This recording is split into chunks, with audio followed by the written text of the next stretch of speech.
"Give us this day our daily bread." That's one of the lines that Jesus taught his disciples whenever they said, "Teach us how to pray." We say this line every week when we gather for worship. And I imagine many of you might say that prayer a couple times a week on your own. And if you don't, that's a great practice to start to adopt at some point during the day to say the Lord's Prayer. So Jesus utters these words, but have we ever stopped to think about what they actually mean? We live in a world where we make our own bread, right? And we have a term for that.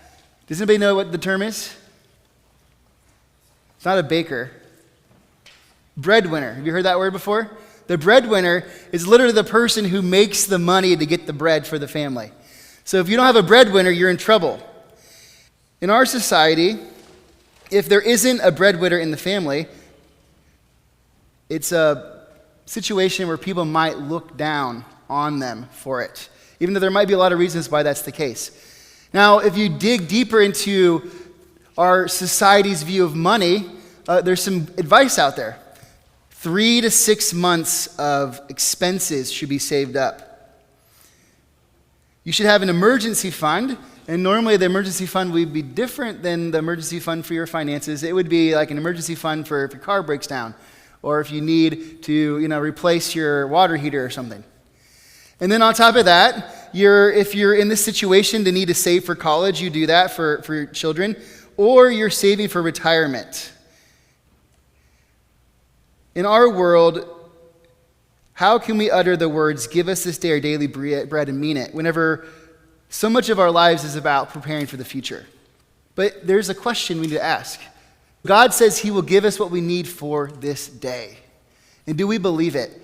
And then there's this other piece, and I really want to acknowledge that when we have been blessed in some way, how are we responsible with that blessing? So I don't want to say that we should not be responsible.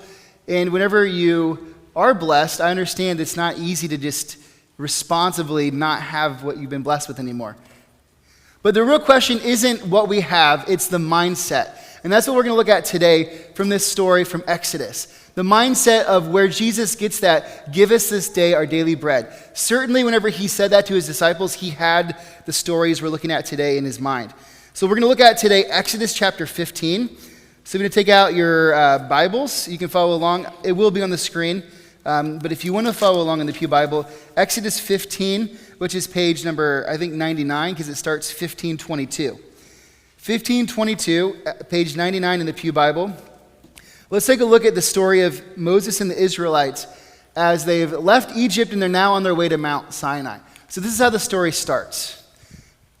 1522, when Moses led Israel from the Red Sea and they went into the desert of Shur, for 3 days they traveled in the wilderness without finding water. When they came to Marah, they could not drink its water because it was bitter. That is why the place is called Marah. So if you were here last week, we heard the story of Israel being led from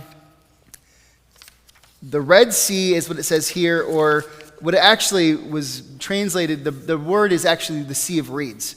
But we've, in our English translation, history, gotten the Red Sea. And there's a whole reason for that we don't have time to talk about. Come to the Bible study, those are the kinds of things we talk about.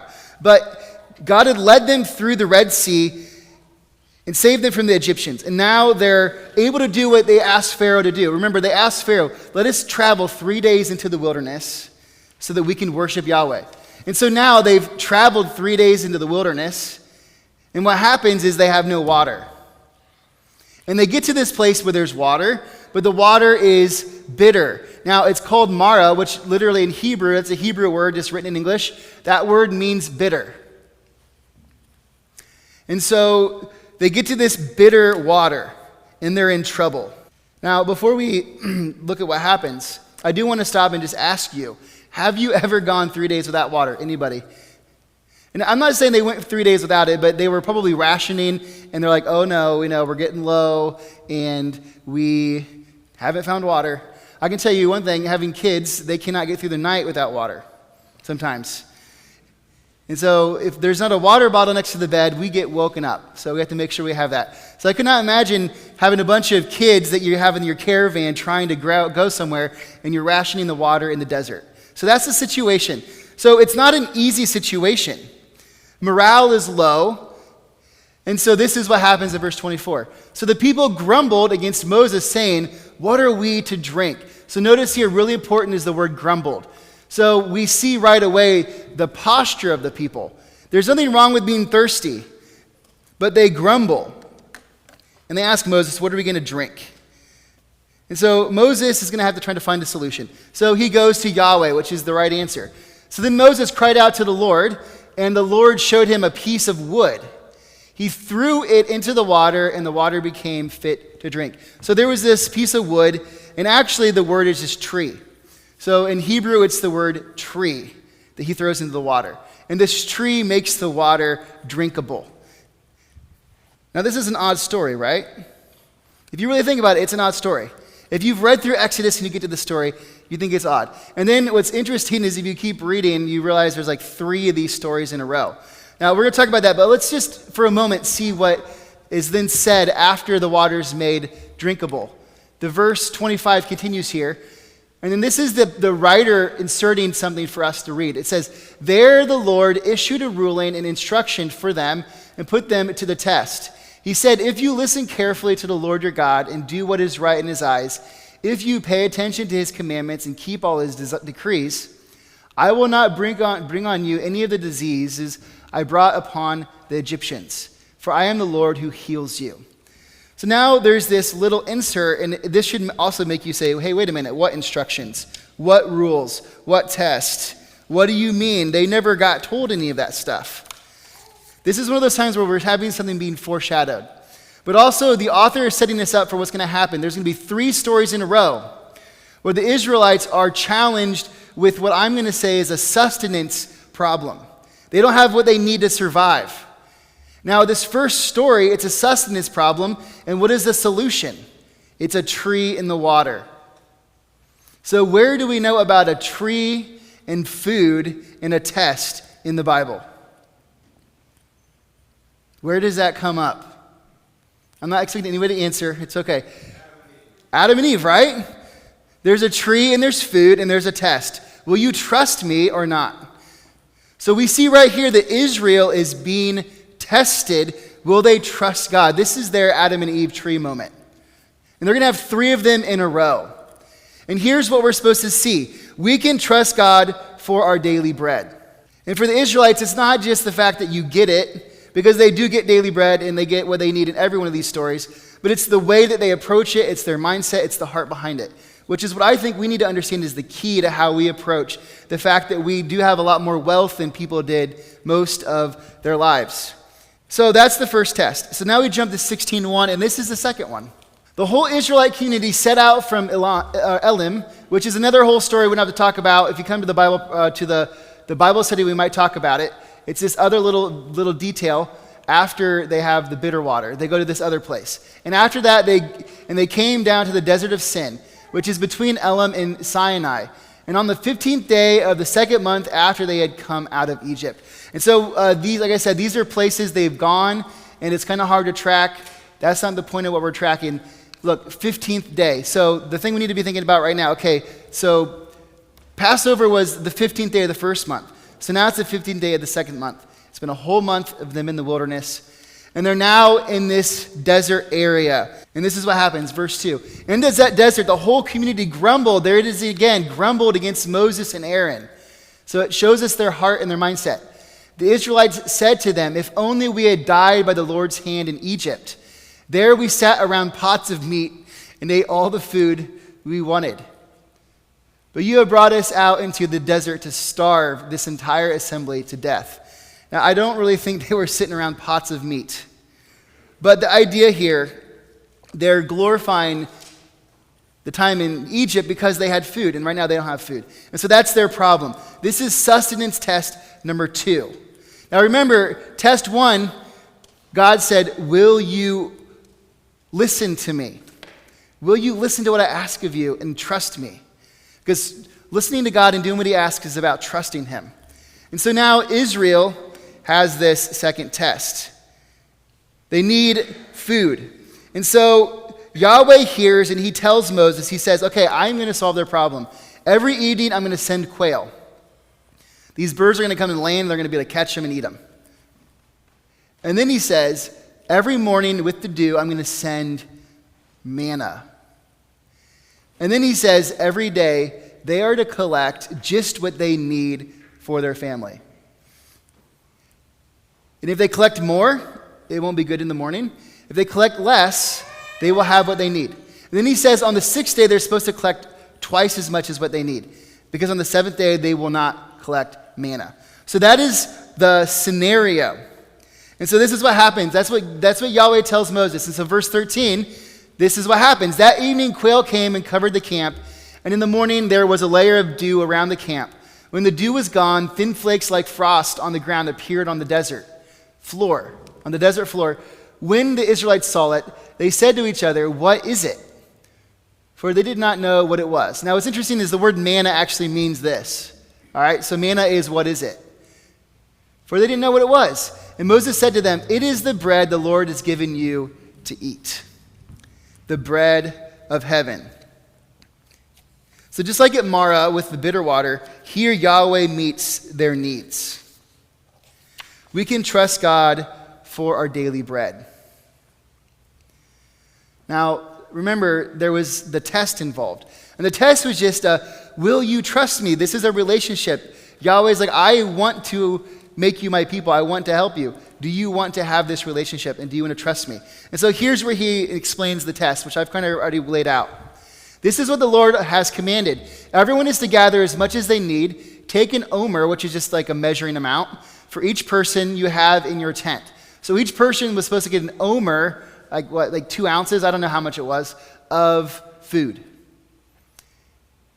So that's what you're supposed to do. Gather enough for every person in your family. The Israelites did as they were told. Some gathered much, some little. So some people gathered more than they needed, some people didn't get enough. And when they measured it by the omer, the one who gathered much did not have too much, and the one who gathered little did not have too little. Everyone had gathered just as much as they needed. This is one of those stories that challenges the idea we have about abundance and scarcity. No matter what they did, Yahweh provided. If they didn't get enough that day, he provided. If somebody got too much, he provided. We can trust God for our daily bread. And on verse 19, there was more instructions. Then Moses said to them, "No one is to keep any of it being the manna, until morning." However, some of them paid no attention to Moses. They kept part of it, the manna, until morning, but it was full of maggots and began to smell. So Moses was angry with them. So right away, they failed at one of the tests. They tried to keep more. They tried to say, okay, we're going to leave a little bit for tomorrow, just in case it's not there in the morning. They tried to keep more, and it was filled with maggots. We can trust God for our daily bread. And there was even bigger test. On the sixth day, they gathered twice as much, 2 omers for each person. And what's interesting is it seems as if Moses didn't warn them. Because look, the leaders of the community came and reported this to Moses. They're like, "Hey, Moses, you told us that we were supposed to collect 1 a day, and now we collected 1 and we have 2. What are we supposed to do?" At least they realize, okay, we're in trouble. This is not what we're supposed to do. But this is what Moses says. He said to them, "This is what the Lord commanded. Tomorrow is to be a day of Sabbath rest, a holy Sabbath to the Lord. So bake what you want to bake and boil what you want to boil. Save whatever is left and keep it until morning." So they saved it until morning as Moses had commanded them. And it did not stink or get maggots in it. So now this is the idea of Sabbath. Now Sabbath is this idea that kind of underlies everything that the Israelites were commanded to keep all the way back in the garden, the day of rest. Now in our world we have 2 days of rest. In their world you worked every day because if you didn't work there wasn't food for the next day. You usually got paid enough wages for 1 day. So the fact that the Israelites for all of their existence have taken a rest to basically rely on God is important. And it all comes down to here in the wilderness. We can trust God for our daily bread. And that's what the Israelites had to do. They had to trust him. And they had to say, okay, I'm going to trust that there's enough for us tomorrow, and I'm not going to go out and look for manna. But what do you think happened? Nevertheless, some of the people went out on the seventh day to gather it, but they found none. Then the Lord said to Moses, how long will you refuse to keep my commands and my instructions? So the Israelites failed the second sustenance test. But notice that God still provides for them. We can trust God for our daily bread. Now there's one more test. So let's hop down now to chapter 17. The whole Israelite community set out from the desert of Sin, traveling from one place from place to place as the Lord commanded. They camped at Rephidim, but there was no water for the people to drink. Okay, so now we have another water story. So this is called a chiasm.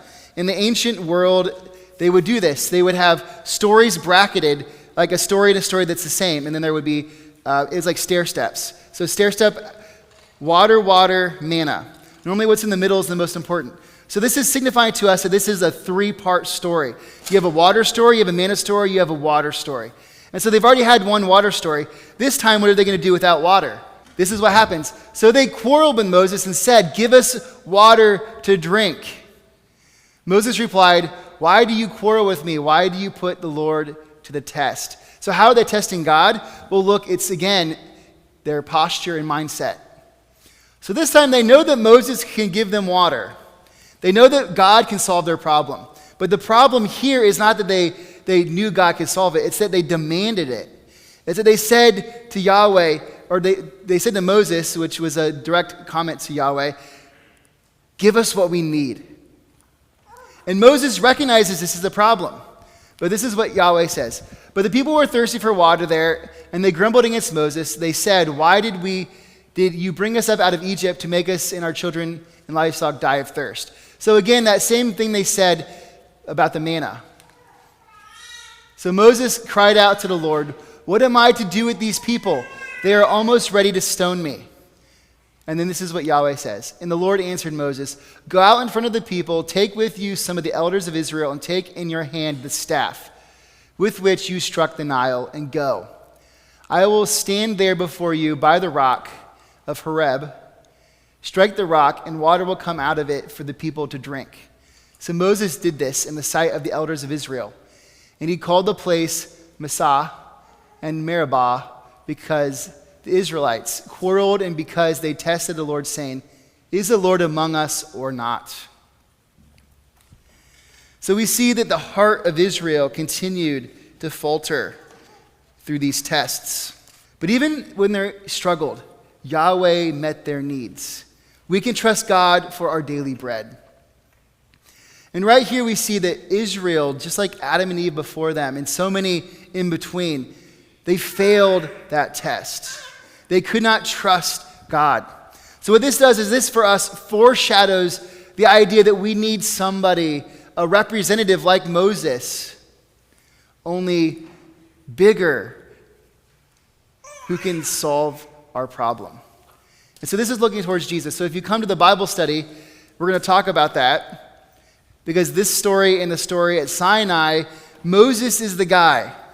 And Moses points to Jesus. But right now what we get to see is we can trust God for our daily bread. In these stories, Yahweh showed his heart to his people. He knew the needs they had, and he met them. But this was still a relationship. He still wanted to say, okay, we're in this relationship. I want to see, do you actually trust me?